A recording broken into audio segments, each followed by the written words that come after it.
नमस्कार। SPN 9 news आप देख रहे हैं। आपके साथ मैं हूं अक्षय अग्रवाल। बिहार की राजनीति में करीब 5 दशक से अलग अलग भूमिका निभाने वाले सुशील कुमार मोदी नहीं रहे। बिहार की पूर्व उप मुख्यमंत्री रही सुशील कुमार मोदी ने सोमवार को आखिरी सांसें ली। वो कैंसर से जूझ रहे थे और दिल्ली के एम्स अस्पताल में उनका इलाज चल रहा था। लोकसभा चुनाव के ऐलान के बाद सुशील मोदी ने अपनी बीमारी की जानकारी सार्वजनिक की थी। उन्होंने एक्स पर लिखा था कि मैं पिछले 6 महीने से कैंसर से जंग लड़ रहा हूँ। अब मुझे लगता है कि लोगों को इस बारे में बता देना चाहिए कि मैं लोकसभा चुनाव में ज्यादा कुछ नहीं कर पाऊंगा। सुशील कुमार मोदी के निधन पर राष्ट्रपति द्रौपदी मुर्मू, उपराष्ट्रपति जगदीप धनखड़, प्रधानमंत्री नरेंद्र मोदी, गृह मंत्री अमित शाह, बिहार के पूर्व मुख्यमंत्री लालू प्रसाद यादव और तेजस्वी यादव समेत कई नेताओं ने गहरा शोक व्यक्त किया। प्रधानमंत्री मोदी ने एक्स पर पोस्ट करते हुए लिखा कि पार्टी में अपने मूल्यवान सहयोगी और दशकों से मेरे मित्र रहे सुशील मोदी जी के असामयिक निधन से अत्यंत दुख हुआ है। बिहार में बीजेपी के उत्थान और उसकी सफलताओं के पीछे उनका मूल्य योगदान रहा है। आपातकाल का पुरजोर विरोध करते हुए उन्होंने छात्र राजनीति से अपनी एक अलग पहचान बनाई थी। वे बेहद मेहनती और मिलनसार विधायक के रूप में जाने जाते थे। राजनीति से जुड़े विषयों को लेकर उनकी समझ बहुत गहरी थी। उन्होंने एक प्रशासक के तौर पर भी काफी सराहनीय कार्य किया। जीएसटी पारित होने में उनकी सक्रिय भूमिका सदैव स्मरणीय रहेगी। शोक की इस घड़ी में मेरी संवेदनाएं उनके परिवार और समर्थकों के साथ है। लालू यादव और सुशील कुमार मोदी छात्र राजनीति से लेकर अब तक तकरीबन 50 साल से एक दूसरे की राजनीति देखते आए थे। सुशील मोदी के निधन पर लालू यादव ने एक्स पर एक पोस्ट करते हुए लिखा कि बीते 51-52 साल यानी पटना यूनिवर्सिटी छात्र संघ के समय से वो उनके मित्र थे। वो एक जुझारू, समर्पित, सामाजिक, राजनीतिक व्यक्ति थे। ईश्वर दिवंगत आत्मा को चिर शांति तथा परिजनों को दुख सहने की शक्ति प्रदान करे। सुशील मोदी जेपी आंदोलन की उपज माने जाते थे। उनकी छात्र राजनीति की शुरुआत साल 1971 में हुई।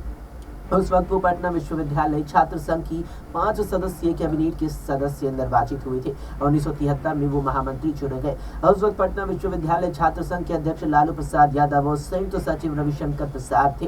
बीजेपी के सिद्धांतकार और संघ विचारक रहे KN गोविंदाचार्य को सुशील मोदी का मेंटर माना जाता है। उन्होंने एक संस्थान से बातचीत में कहा था कि मैंने सुशील मोदी को 1967 से देखा है। उस वक्त भी आप उनके व्यक्तित्व को अलग से नौजवानों की भीड़ में चिन्हित कर सकते थे।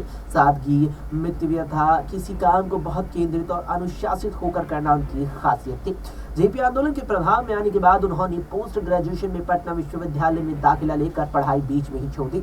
आपातकाल में वो 19 महीने जेल में रहे। 1977 से 1986 तक वो अखिल भारतीय विद्यार्थी परिषद में महत्वपूर्ण पदों पर रहे। इसमें 1990 में सुशील मोदी ने पटना केंद्रीय विधानसभा क्षेत्र से चुनाव लड़ा और विधानसभा पहुंचे। 1995 और 2000 का चुनाव भी वो इसी सीट से जीते। साल 2004 में उन्होंने भागलपुर लोकसभा क्षेत्र से चुनाव जीता था। साल 2005 में उन्होंने संसद सदस्यता से इस्तीफा दिया और विधान परिषद के लिए निर्वाचित होकर उप मुख्यमंत्री बने।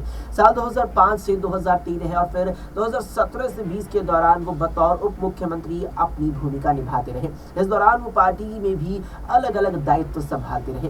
इस साल फरवरी में सुशील कुमार मोदी का राज्यसभा का कार्यकाल खत्म हुआ था। अपने विदाई भाषण में उन्होंने मौका देने के लिए पार्टी की तारीफ की थी। उन्होंने कहा था कि देश में बीजेपी के बहुत कम ऐसे कार्यकर्ता होंगे जिनको पार्टी ने इतना मौका दिया है। मुझे देश के चारों सदनों में रहने का मौका मिला है। मैं 3 बार विधायक, 1 बार लोकसभा, 6 साल तक विपक्ष का नेता, बिहार विधानसभा में 6 साल तक विधान परिषद में विपक्ष का नेता रहने का मौका मिला है और बिहार के अंदर करीब 12 साल तक नीतीश कुमार के साथ भी काम करने का मौका मिला है। मुझे पार्टी के अंदर प्रदेश अध्यक्ष, राष्ट्रीय सचिव, राष्ट्रीय उपाध्यक्ष के तौर पर भी काम करने का मौका मिला।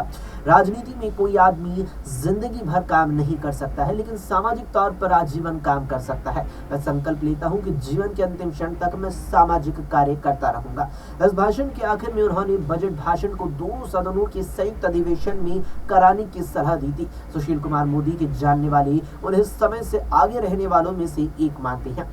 सुशील कुमार मोदी के हाथ में टैबलेट उस वक्त देखा गया था जब राज्य के बहुत सारे नेताओं के लिए ये किसी अजूबे जैसा था। सुशील कुमार मोदी के लंबे वक्त तक काम करने वाले वरिष्ठ पत्रकार राकेश प्रवीण ने एक न्यूज संस्थान से बातचीत में बताया था कि कैसे 1995 में भी उनके पास ताइवान का एक इलेक्ट्रॉनिक गैजेट था। सुशील मोदी अपनी रोजाना के काम को उसमें दर्ज करते थे।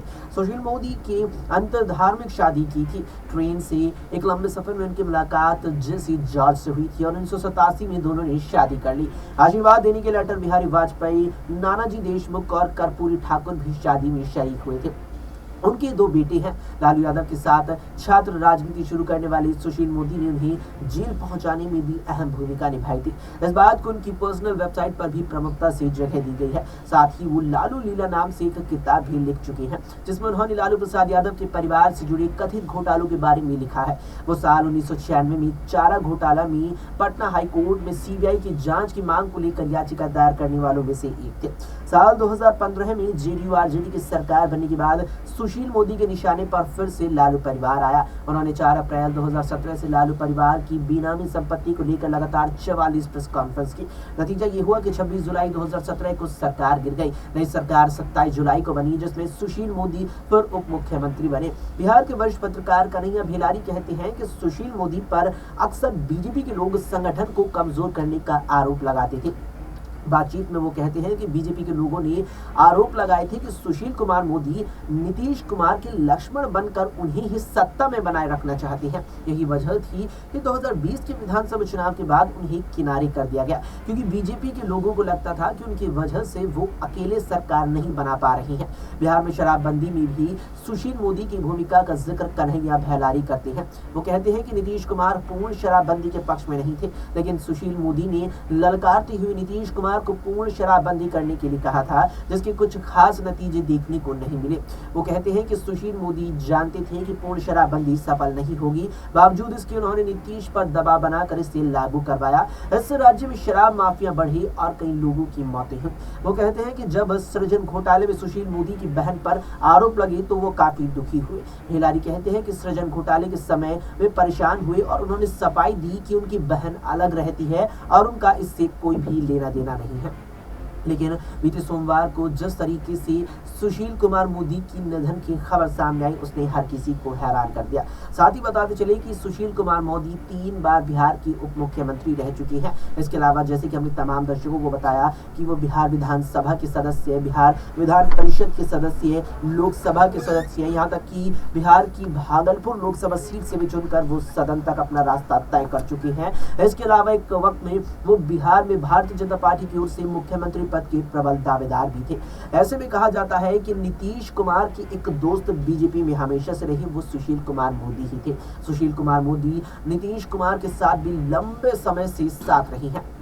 यहाँ पर जगत प्रकाश नारायण के मुताबिक उनकी एक तिगड़ी, एक त्रिमूर्ति बिहार में हुआ करती थी, जिसमें लालू यादव, नीतीश कुमार और सुशील कुमार मोदी ही हुआ करते थे। लेकिन अब जब सोमवार को सुशील कुमार मोदी ने इस दुनिया को अलविदा कह दिया है, ऐसे में जेपी नारायण की इस तिगड़ी में अब केवल लालू यादव और नीतीश कुमार ही रह गए हैं।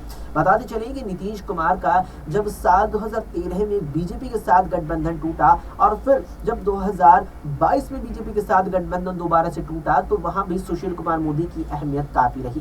दरअसल 2013 में जब सुशील कुमार मोदी नीतीश कुमार से दूर हुए, तो बीजेपी के साथ नीतीश कुमार का सामंजस्य बराबर नहीं रह सका और उनका गठबंधन टूट गया। इसके बाद जब 2020 में जेडीयू और बीजेपी ने मिलकर सत्ता की चाबी फिर से पाली बिहार में, तो उस वक्त बीजेपी आलाकमान ने फैसला लेते हुए सुशील कुमार मोदी को बिहार का उप मुख्यमंत्री फिर से न बनाकर उन्हें राज्यसभा भेज दिया।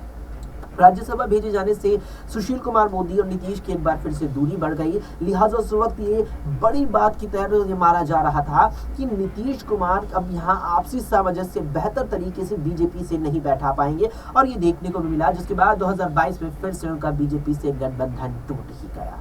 फिलहाल के लिए इतना ही। देश और दुनिया की तमाम खबरों के लिए देखते रहिए SPN 9।